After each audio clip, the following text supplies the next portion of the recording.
दोस्तों, परिवार के अंदर कई बार छोटी छोटी बातों को लेकर इतने इतने झगड़े हो जाते हैं कि कई बार तो नौबत इतनी आ जाती है कि पूरा परिवार का परिवार समाप्त हो जाया करता है।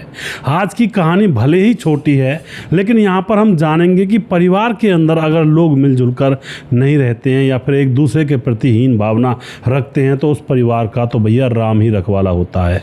आज की कहानी में पिता ने कुछ ऐसा कहा था बेटे से उसकी माँ के सामने कि यह मेरा खून नहीं है, यह गंदा खून है किसी और का। और फिर उसके बाद माँ ने जो जवाब दिया और माँ के जवाब देने के बाद इस परिवार के अंदर जो घटना घटित होती है दोस्तों, बड़ी ही अचंभित करने वाली यह घटना है। छोटी सी कहानी है, इसको सुनकर जरूर जाइएगा, इससे थोड़ी सी अंडरस्टैंडिंग आपके माइंड में आती है। नमस्कार, मैं हूं सुदेश कुमार और तिरछीवा चैनल में आपका स्वागत है। यह घटना घटित होती है हरियाणा के गुरुग्राम के अंदर 6 जून 2026 की रात 11 बजे। सेक्टर 5 के अंदर अशोक विहार पड़ता है, अशोक विहार कॉलोनी। अशोक विहार कॉलोनी में एक 4 मंजिला मकान है, 4 मंजिल जिसके अंदर बनी हुई हैं। उस 4 मंजिला मकान के अंदर अनिल कुमार नाम का एक शख्स रहा करता है, जिसकी पत्नी का नाम होता है आशा रानी। आशा रानी की उम्र होती है 52 साल और इनके घर में इनका बेटा है जिसका नाम है प्रशांत। और जो बेटा है उसकी शादी हो चुकी है, उसकी पत्नी भी इस घर के अंदर है। अब जो अनिल कुमार है ये सिक्योरिटी इंचार्ज है, जो प्राइवेट कंपनी में सिक्योरिटी गार्ड वगैरह होते हैं इस तरह का वहाँ पर सिक्योरिटी इंचार्ज है। इसके पास बंदूक वगैरह रहा करती है और मूल निवासी ये भिवानी के तिगड़ाना गांव के रहने वाले हैं। फिलहाल 15 सालों से हरियाणा के गुरुग्राम में आकर के अशोक विहार कॉलोनी में रह रहे हैं अपना मकान बना करके। अब दोस्तों, इनके घर में जैसे अनिल कुमार ये तो सिक्योरिटी इंचार्ज हैं और जो इनकी पत्नी है जिनका नाम आशा रानी है, उम्र 52 साल, उन्होंने अपना स्कूल खोला हुआ है प्राइवेट और उस स्कूल का नाम है लॉर्ड सेवा। और उस लॉर्ड सेवा स्कूल की प्रिंसिपल है इनकी पत्नी खुद। और इनका जो बेटा है प्रशांत, वह अपनी माँ के साथ स्कूल को चलाने की मतलब यहाँ पर कहते हैं एक तरह से स्कूल को चलाने में मदद किया करता है, सहायता किया करता है। कोई दिक्कत नहीं होती है, सही परिवार है और अच्छा खासा परिवार है। एक दिन की बात होती है 6 जून 2025। 6 जून 2025 को रात को 11 बजे अनिल की बेटी होती है जो कि शादीशुदा थी। दोस्तों, मैंने बताया नहीं था, मैं बता रहा हूँ, शादीशुदा थी। वह पुलिस थाने में फ़ोन करती है और फ़ोन करके कहती है साहब आप जल्दी आ जाइए और मेरी जान बचा लीजिए किसी भी तरह से। और उसको एड्रेस बताती है कि आप आ जाइए सेक्टर 5 अशोक विहार कॉलोनी के अंदर एक 4 मंजिला मकान है वहाँ पर, और मकान है अनिल कुमार के नाम से। पूरा एड्रेस पाने के बाद पुलिस वहाँ पर पहुँच जाती है और जैसे पुलिस वहाँ पर पहुँची है तो दोस्तों वहाँ पर एक अजब सा अलग सा ही नज़ारा पुलिस को देखने को मिलता है। वहाँ पर क्या हुआ था, वहाँ पर एक लड़की जो कि दूसरे फ्लोर पर अपने किराएदारों के घर में छुपी हुई थी किसी से बच करके, और पुलिस जाकर उस लड़की को निकालती है, बचाती है। वो वही लड़की थी जो अनिल कुमार की बेटी रात को 11 बजे पुलिस थाने में फ़ोन करती है। उसके बाद पुलिस उससे पूछती है क्या मामला है, तो वह लड़की उस पुलिस को ऊपर ले जाती है। ऊपर ले जा कर के 4थे फ्लोर पर जाकर दिखाती है कि देखिए ये मेरा भाई है, ये मेरी माँ है। और जब पुलिस देखती है तो वो दोनों मृत पड़े हुए थे। हालांकि कोई सांसें उस भाई के अंदर चल रही थी और पुलिस उन दोनों लाशों को उठा करके हॉस्पिटल ले जाती है और वहां जाने के बाद 1 घंटे के बाद दोनों को मृत घोषित कर दिया जाता है। अब उसी घर के अंदर जो ये आदमी था अनिल कुमार, उसको पुलिस ने पकड़ लिया था क्योंकि बेटी ने कुछ ऐसी बातें बताई थी। अनिल कुमार को पकड़ लिया जाता है। अब जो पुलिस होती है दोनों लाशों को पोस्टमार्टम के लिए भेज देती है और उस घर के मालिक अनिल कुमार और उसकी बेटी, अनिल कुमार को तो अरेस्ट किया हुआ था, बेटी को रेस्क्यू किया गया था। और अब इस बेटी से पूछती है कि पूरी कहानी हमें डिटेल में बता बेटी, आखिर हुआ क्या तुम्हारे साथ। और उसके बाद वह जो लड़की होती है वो बताती है कि हमारे परिवार में मेरी शादी हो चुकी है कई साल पहले और मैं यहाँ पर मिलने के लिए आई थी मम्मी पापा से। तो मैं नीचे, भैया भाभी जो रहते हैं वो नीचे वाले फ्लोर पर रहते हैं, ग्राउंड फ्लोर पर भाई प्रशांत और उसकी पत्नी रहते हैं।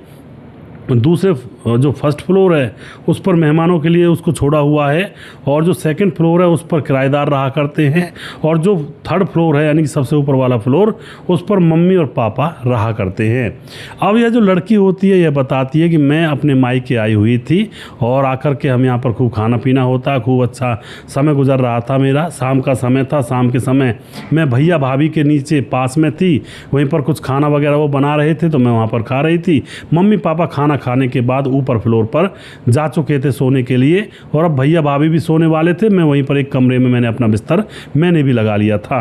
और उसके बाद रात के 11 बजे एकदम से ऊपर वाले फ्लोर पर गोली चलने की आवाज़ आती है। गोली चलने की आवाज़ आती है तो मैं ऊपर भाग कर जाती हूँ।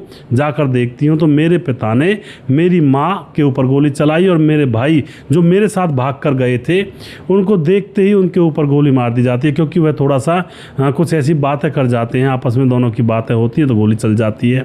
उसके बाद मेरी जो भाभी है वो ऊपर जाती है, तो उस भाभी को देखकर भी मेरा पिता अनिल कुमार बंदूक लेकर उसके पीछे भागता है। लेकिन भाभी को मैं अपने साथ पकड़ करके नीचे वाले मेहमानों जो किराएदार वाले लोग रहते हैं जो सेकंड फ्लोर पर, वहाँ पर ले आती हूँ और अंदर से दरवाज़ा बंद कर लेती हूँ, इसलिए हम दोनों की जान बच पाई है। अब ये कहानी तो लड़की बताती है। उसके बाद अब उस अनिल कुमार से पूछा जाता है क्या मामला हुआ था, तो वह ये बात बताता है कि देखो हम दोनों पति पत्नी के बीच में कई बार झगड़ा हो जाता है, कई बार चलता रहता है, बहुत उम्र हो गई है, लड़ते रहते हैं, झगड़ते रहते हैं, फिर एक हो जाते हैं। पर क्या हुआ उस रात ये हुआ कि मेरी पत्नी मुझसे लगातार जवाब देती जा रही थी, उल्टे सीधे बातें करती जा रही थी। हम दोनों के बीच में झगड़ा होता है, और उसके बाद मैं एकदम से जब अपनी पत्नी के ऊपर गुस्सा हो जाता हूँ तो मेरे पास बंदूक थी, उसको फायर कर देता हूँ इधर उधर गुस्से से आकर के। अब एकदम से पत्नी और ज़्यादा झिल्ला जाती है और ज़्यादा मुझसे गाली वगैरह देने लगती है। इतने में मेरी बेटी और बेटा ऊपर आ जाते हैं। बेटा ऊपर आकर के माँ की हिमायत लेने लगता है कि माँ के साथ आप ऐसा क्यों बोल रहे पापा। लेकिन इतने में जो पिता होता है वह कहता है कि ये मेरा बेटा हो ही नहीं सकता, ये मेरा खून ही नहीं है, ये गंदा खून है, ये किसका खून है बता मुझे, अपनी पत्नी से कहता है जो प्रिंसिपल थी आशा रानी। इतने में आशा रानी बहुत ज़्यादा गुस्से में आ जाती है। वह कहती है कि हाँ ये गंदा खून है, ये किसी और का खून है, बोलो क्या करोगे तुम। इस तरह की बातें उनके बीच में चल रही थी, और तभी जो बेटा था वह अपनी माँ को बचा रहा था, लेकिन पिता अपनी पत्नी को पीटने लगता है। बेटा उसको बचाता है, लेकिन इतने में पिता गुस्से में आकर के जो सर्विस रिवॉल्वर उसके पास थी उसको अपनी पत्नी के ऊपर चला देता है। तकरीबन 7 गोलियां, जन 4 गोलियां मारी थी, 4 या तो बेटे में मारी थी या 7, मतलब ऐसा कन्फ्यूज़न है मुझे, लेकिन मारी थी 11 गोलियां। और उसके बाद दोस्तों यहाँ पर क्या होता है, वह अपनी बंदूक उठाता है, पत्नी के ऊपर गोली चला देता है, और उसके बाद जो बेटा होता है वह वहाँ से भागने लगता है, वह तुरंत उसके ऊपर भी गोली चला देता है, और इन दोनों के ऊपर 4 और 7 गोलियां वह चलाता है लोड कर करके। और जो बेटी होती है वह घबरा जाती है, लेकिन इतने में जो भाभी होती है ऊपर आती तो वह उस बेटे की पत्नी को भी गोली से मारना चाहता था, लेकिन उसको लेकर उसकी जो बेटी है ननद भाभी नीचे भाग जाती हैं, और यह ऊपर रह जाता पड़ा हुआ घर को छोड़कर भागता नहीं है। इतने में बेटी पुलिस को बुला लेती है, और फिर इसको पुलिस के हवाले किया जाता है। मतलब कोई बात नहीं थी कुछ भी, बस पति पत्नी के बीच में। कौन सा ऐसा घर है जहाँ पति पत्नी के बीच में झगड़ा ना होता है भैया। सुबह हो जाता है, शाम को हो जाता है, कई कई घरों में तो पूरे दिन भर कलेश रहता है, 8-8 दिन तक कलेश रहता है, लेकिन वो किसी को मार तो नहीं देते।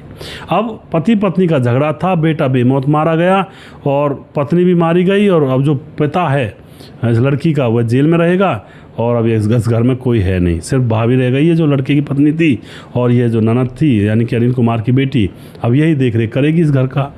ऐसा हो जाता है दोस्तों। 4 मंजिला मकान था, एक किराए पर दे रखा था, बाकी में खुद लोग रह रहे थे, मज़े से ज़िंदगी कट रही थी। पत्नी प्रिंसिपल थी, अपना स्कूल चल रहा था, बेटा भी उसी स्कूल में कार्यरत था, और खुद जो मालिक था, मकान मालिक जो मतलब अनिल कुमार, वो खुद सिक्योरिटी इंचार्ज था, वहाँ से भी इनकम हो रही थी।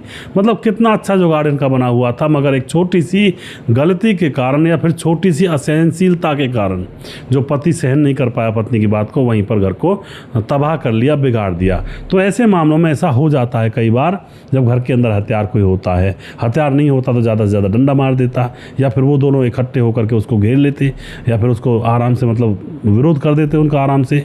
लेकिन दोस्तों हथियार घर में रखना नहीं चाहिए, क्योंकि छोटी छोटी बातों पर कई बार ऐसे हथियार चल जाते हैं और उसके बाद वो घर बर्बाद हो जाता है। इसीलिए बूढ़े बुजुर्ग कहते हैं कि हथियार, इन चीज़ों को दूर रखना चाहिए, थोड़ा घर से दूर रहनी चाहिए ये चीज़ें।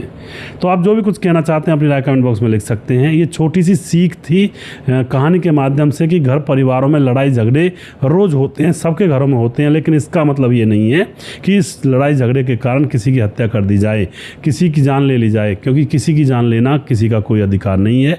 इसलिए इन चीज़ों को थोड़ा सा विचार करके अपने जीवन में अप्लाई करें। झगड़े होते रहते हैं, कौन सा ऐसा घर है जहाँ पर बिल्कुल एकदम से प्यार से रहते हो? भाई थोड़ी बहुत कहा सुनी होती रहती है, सास बहू में होती रहती है, ननद भाभी में होती रहती है, पति पत्नी में, देवर भाभी में, सब में झगड़ा होता रहता है थोड़ा बहुत, कभी टाइम पर। और झगड़ा होता रहता है तो परिवार सा लगता भी है। एक दूसरे से बिना बोले चाले ऐसे रहेंगे गुमसुम तो परिवार थोड़ी लगेगा, वो तो जेल के जैसा बन जाएगा। तो आप जो भी कुछ कहना चाहते हो अपनी राय कमेंट बॉक्स में लिख सकते हैं। वीडियो के लास्ट में कुछ भाइयों के नाम जरूर लेना चाहूँगा जो हमारे वीडियोस को देखते हैं। और कल के लिए मैं क्षमा प्रार्थी हूँ, कल मैं वीडियो नहीं लेकर आया था किसी भी चैनल पर कहीं भी, क्योंकि मैं कहीं चला गया था, कुछ काम था मुझे कहीं बाज़ार में, तो उस कारण मैं वीडियो बना ही नहीं पाया था सुबह सुबह, और इसलिए मैंने आज बनाई है। फिर ऐसा बहुत कम होता है, शायद 7 सालों में 1-2 बार ही हुआ होगा कि मैंने एक दिन में कोई भी वीडियो ना डाला हो, वरना ऐसा हो जाता है कि भाई ज़्यादा वीडियो ना डालो तो 1-2 वीडियो डाल देता हूँ, लेकिन डालता ज़रूर हूँ। ऐसा नहीं हुआ था कि एक भी वीडियो किसी भी चैनल पर नहीं डाला। तो हमारे साथ हैं समर अंसारी। समर अंसारी कहते हैं, अरे अंकल जी लाइक करने वालों का भी नाम ले लिया करो। समर भाई लाइक करने वाले तो बहुत होते हैं, हज़ारों में, कहाँ तक नाम लूँगा भैया। इसके लिए तो कम से कम 2-3 घंटे का एक वीडियो चाहिए, थोड़े थोड़े नाम लिए जाएंगे। तो लाइक करने वालों का नाम कैसे ले सकते हैं जी, आप बताइए। मोहम्मद मुस्तकीन कमेंट करते हैं, और उसके बाद मुशर्रफ अली कमेंट करते हैं, वेरी गुड मुशर्रफ अली उत्तर प्रदेश से। और कमेंट करने वालों को भी नाम रह जाते हैं भाई साहब जी कई बार, क्योंकि बहुत ज़्यादा नाम हो जाते हैं, तो इसके लिए क्षमा करें। उसके बाद कपिल देव प्रजापति कमेंट करते हैं, राधे राधे सर जी। मुनुन श्रीवास्तव जी कमेंट करते हैं, अगर इंसान चाहे तो हर चीज़ को संभव कर सकता है, और मोटापा क्या है, हर काम को कर सकता है। जी बिल्कुल जी, हौसला बुलंद होना चाहिए। जिला गोपालगंज, बिहार 28 वार्ड नंबर 23 से। और इनकी एनिवर्सरी है मुनुन श्रीवास्तव जी की 19 जून को, और एडवांस में मैं इनको एनिवर्सरी की ढेर सारी शुभकामनाएं दे रहा हूं। आपका जीवन अच्छे से चले, आपका परिवार हंसता खेलता रहे, बच्चे तरक्की करें, आप दोनों पति पत्नी ऐसे ही जैसे अब तक रहते आए हैं खुशी से आगे भी रहते रहें। बहुत बहुत धन्यवाद करते हैं जी। लक्ष्मण वर्मा कमेंट करते हैं, मेहनत की तो मेहनत सफल हुआ करती है। जी बिल्कुल जी।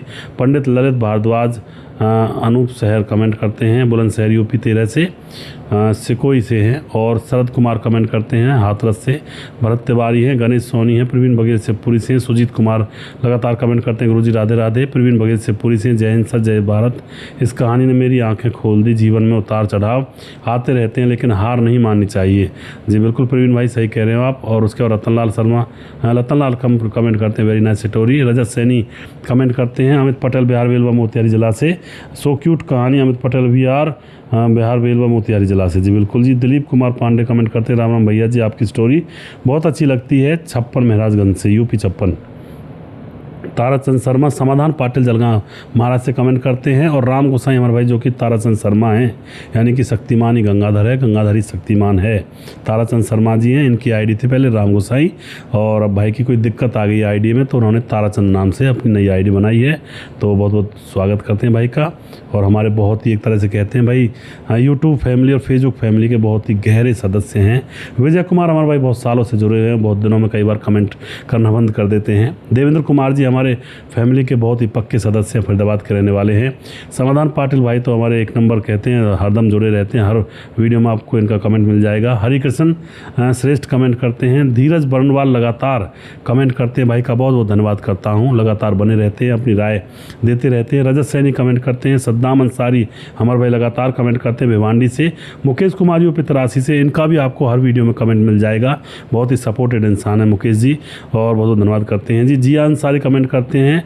और मालेगांव से जिया अंसारी जी भी कई बार कमेंट कर देते हैं और सभी भाइयों का बहुत बहुत धन्यवाद करता हूं। उसके बाद हमारे साथ हैं जी सूरज डियो फिजी से, जो कि लगातार सालों से हमारे साथ बने हुए हैं। फिजी देश है, वहाँ से कमेंट करते हैं और खूब प्रोत्साहित करते हैं, आशीर्वाद देते हैं अपना। हमारे साथ कमेंट करते हैं राम मोहम्मद यासीन लाहौर पाकिस्तान से। खेमराज भाटी गुज्जर चिट्टी जी भी नगर यूपी 16 से लगातार कमेंट करते हैं।